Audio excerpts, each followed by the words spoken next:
Hello दोस्तों, आज हम पढ़ेंगे बीएड सेकेंड ईयर का मोस्ट इम्पोर्टेंट क्वेश्चन अनुभवजन्य शिक्षा, जो कि 2022 और 21 में आया है। यदि आप हमारे चैनल पर नए हो तो लाइक करो, शेयर करो एंड सब्सक्राइब करो, ताकि आने वाली सभी वीडियोस आपके पास पहले पहुँचें। बीएड सेकेंड ईयर में सीसीएस यूनिवर्सिटी में आया है ये 2022 और 2021 में। देखते हैं आज का most important topic, Gandhi ji के प्रायोगिक ज्ञान या अनुभवजन्य शिक्षा की अर्थ एवं प्रत्यय यानी विचार की विचार यानी प्रत्यय की सविस्तार विवेचना कीजिए, अथवा अनुभवजन्य अधिगम की आवश्यकता, महत्व एवं क्रियान्वयन की विस्तार पूर्वक चर्चा कीजिए।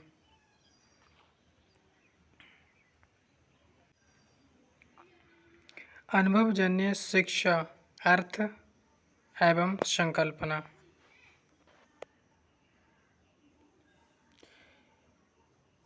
इसमें देखते हैं अनुभवजन्य शिक्षा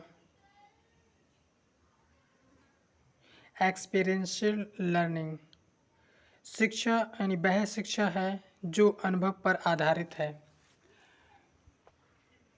और गांधी जी थे, उन्होंने अनुभवजन्य शिक्षा यानी अनुभवजन्य शिक्षा को महत्व दिया। जो अनुभवजन्य शिक्षा है यानी वो अनुभव पर आधारित होती है और बच्चों को शाब्दिक ज्ञान के स्थान पर यानी जो शाब्दिक ज्ञान है उसके स्थान पर व्यवहारिक ज्ञान प्रदान कराती है।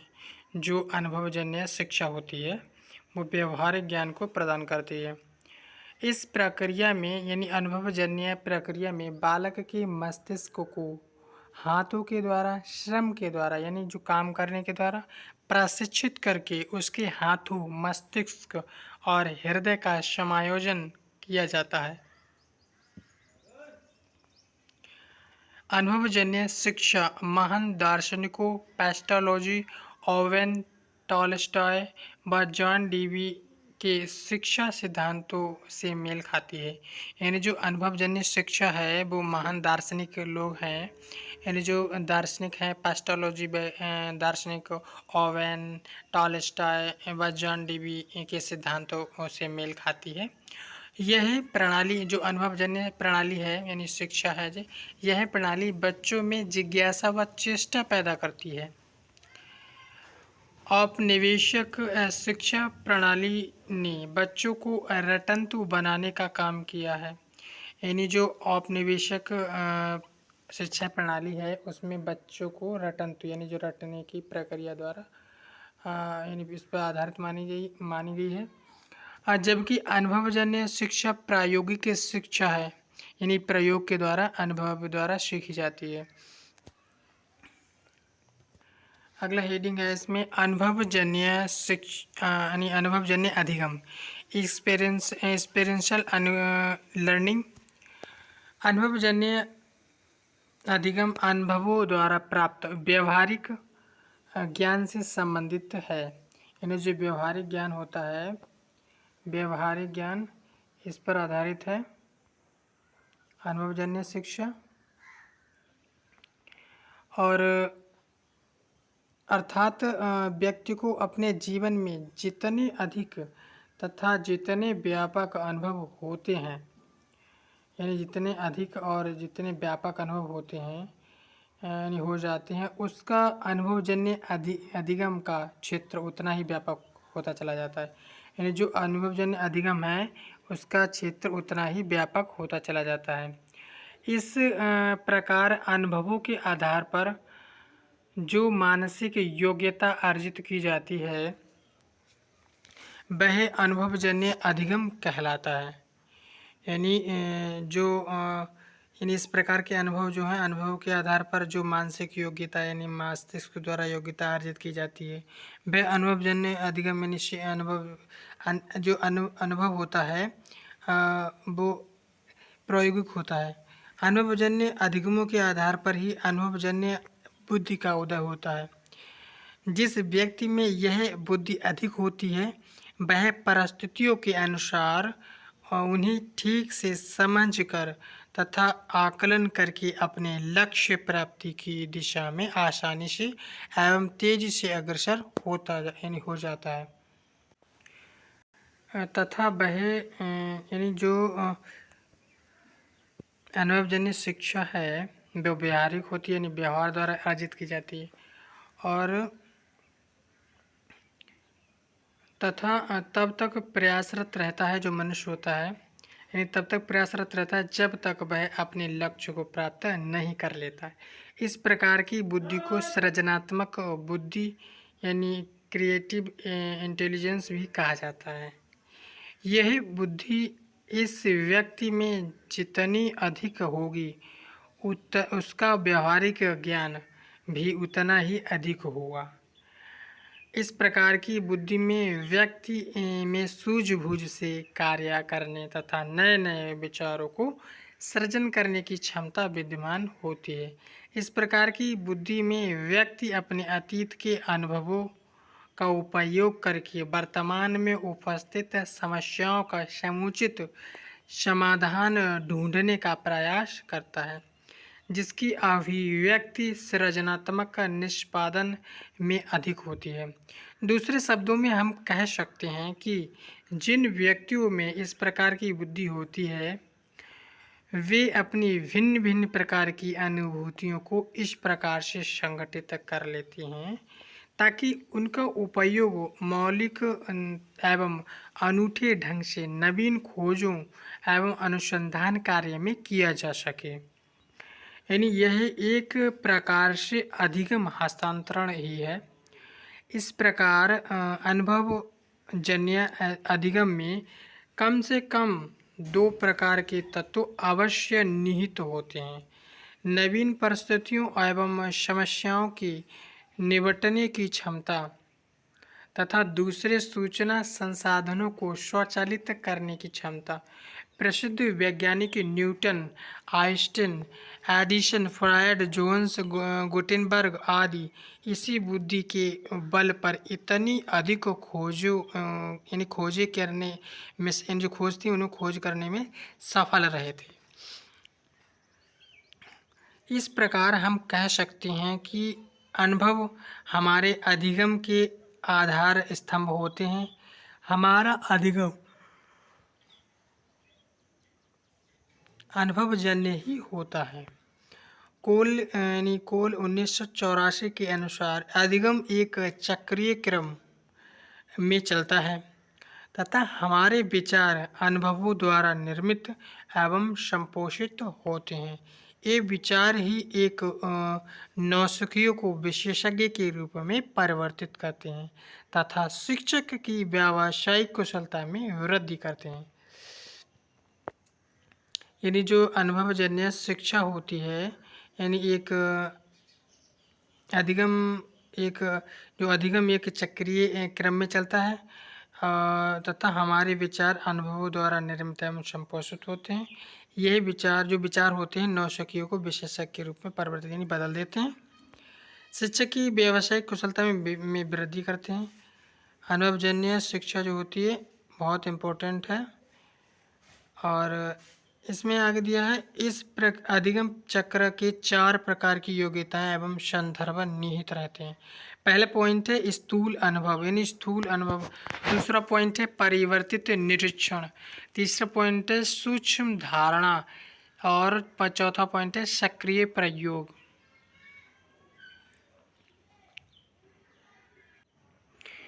आगे अगली परिभाषा है सी वेर्ड व जे विल्सन के अनुसार अनुभवजन्य अधिगम को व्यक्ति के आंतरिक यानी अंदर का यानी आंतरिक जगत और वातावरण के बाह्य जगत के मध्य जो यानी अनुभवजन्य अधिगम यानी जो अधिगम होता है यानी सीखना अनुभव के द्वारा यानी व्यक्ति को आंतरिक जगत यानी अंदर के जो जगत है और वातावरण के बाह्य यानी बाहरी जगत के मध्य यानी बीच सक्रिय व्यस्तता के इंद्रिय प्रशिक्षण की यानी जो इंद्रिय प्रशिक्षण की प्रक्रिया के रूप में परिभाषित किया जा सकता है।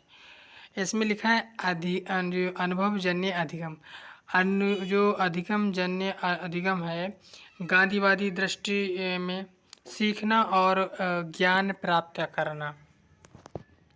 इसके अंतर्गत आते हैं सीखना और ज्ञान प्राप्त करने के अंतर्गत उत्पादक कार्यों में भागीदारी वास्तविक जीवन में, और इसके उत्पादक कार्यों में भागीदारी इसके अंतर्गत आते हैं बचपन और किशोरावस्था में विकास का असरदार और गंभीर उपकरण। इसमें आते हैं दो और यानी मूल्यों और कौशल का विकास, यानी और जरूरी असरदार और मनोवैज्ञानिक ढंग से बहुआयामी गुणों के विकास में सहयोग, और वास्तविक जीवन में आते हैं कार्य में संलग्नता, और जी आता है जरूरी असरदार और मनोवैज्ञानिक ढंग से बहुआयामी गुणों के विकास में सहायता। और जो कार्य में संलग्नता है, इसके नीचे दिया है एक संपूर्ण विचार, और इसके अंतर्गत आता है एक संपूर्ण विचार, यानी इसके अंतर्गत आता है समानार्थिक पृष्ठभूमि से परे सभी बच्चों के लिए अनिवार्य। और इसमें बचपन और किशोरावस्था में विकास का असरदार और गंभीर उपकरण इसके अंतर्गत आते हैं एक धर्मनिरपेक्ष और लोकतांत्रिक समाज के निर्माण के लिए। और इसके अंतर्गत जो आते हैं एक दूसरे के समानार्थिक पृष्ठभूमि से परे बच्चों के लिए एक अनिवार्य। और ये दोनों यानी इसके जो एक धार्मिक निरपेक्ष और लोकतांत्रिक समाज के लिए निर्माण इसके अंतर्गत है हाथ, हृदय और मस्तिष्क का समायोजन। अगले इसमें देखते हैं, स्ट्रक्चर अच्छी है। प्राथमिक शिक्षा के आयामों को तय करते समय, जो प्राथमिक शिक्षा के आयाम होते हैं, उन आयामों को तय करते समय स्वतंत्रता आंदोलन ने दो पहलुओं पर जोर दिया। एक प्राथमिक शिक्षा का सार्वभौमिकरण था, और दूसरा यह कि नई प्राथमिक शिक्षा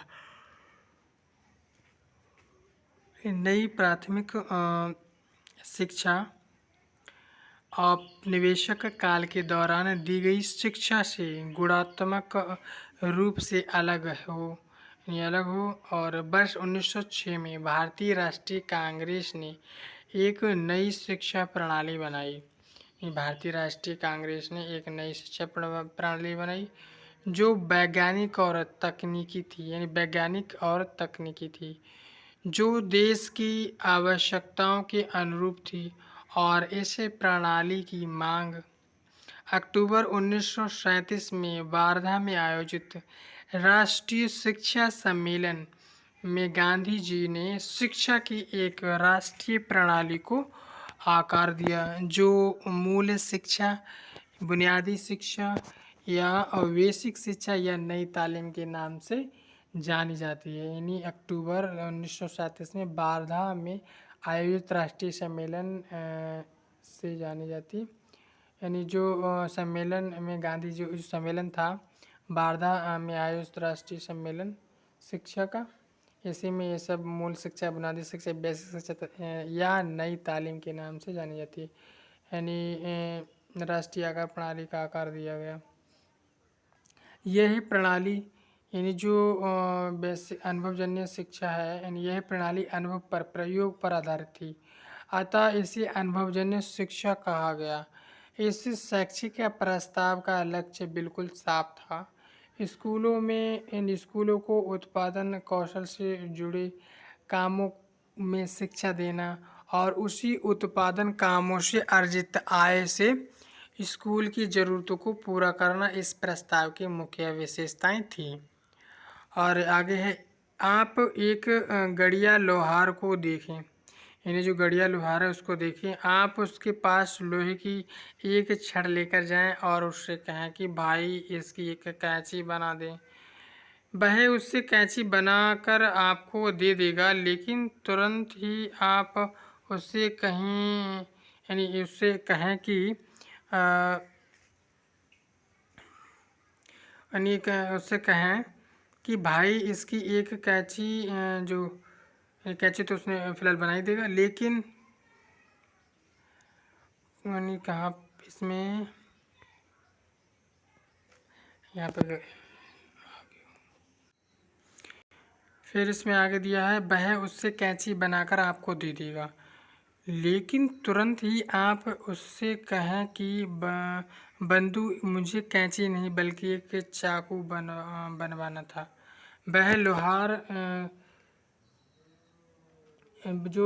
लोहार का बच्चा आपकी कैंची को पीट कर गर्म यानी जो लोहार का बच्चा है वो उस कैंची को क्या करेगा, यानी पीट कर गर्म करके चाकू बना देता है और आपको थमा देता है। क्या आप बता सकते हैं कि इस गड़िया लोहार ने कौन से प्रशिक्षण केंद्र से प्रशिक्षण लिया है? क्या इसने किसी ट्रेनिंग स्कूल में ट्रेनिंग प्राप्त की है? नहीं।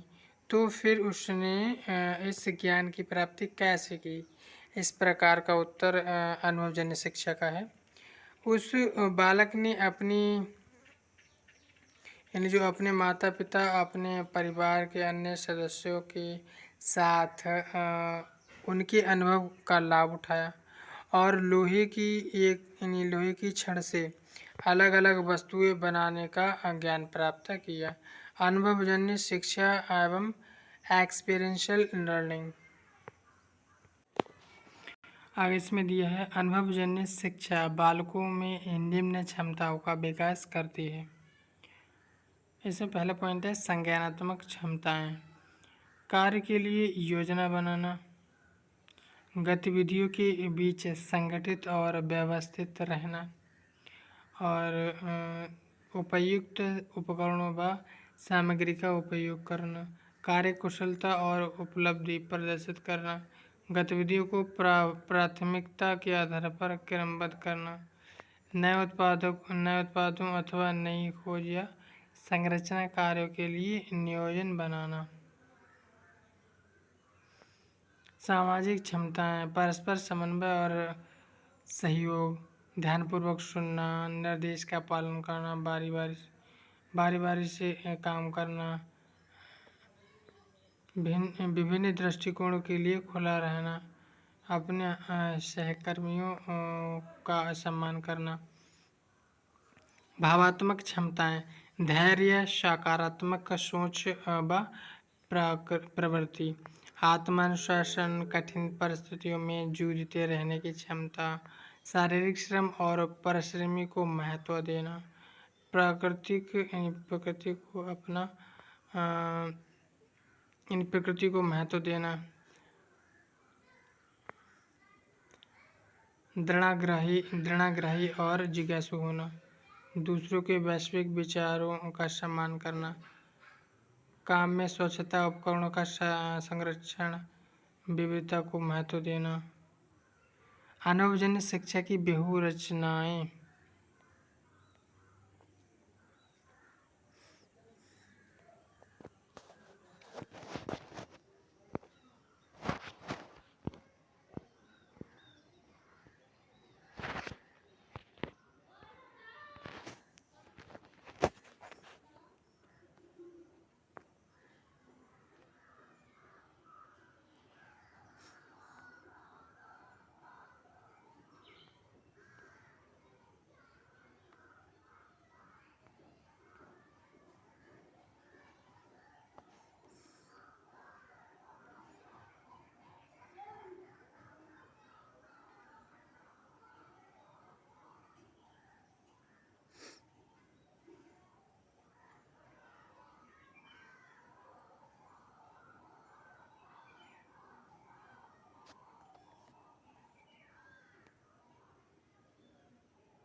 ये स्ट्रक्चर बनी हुई है।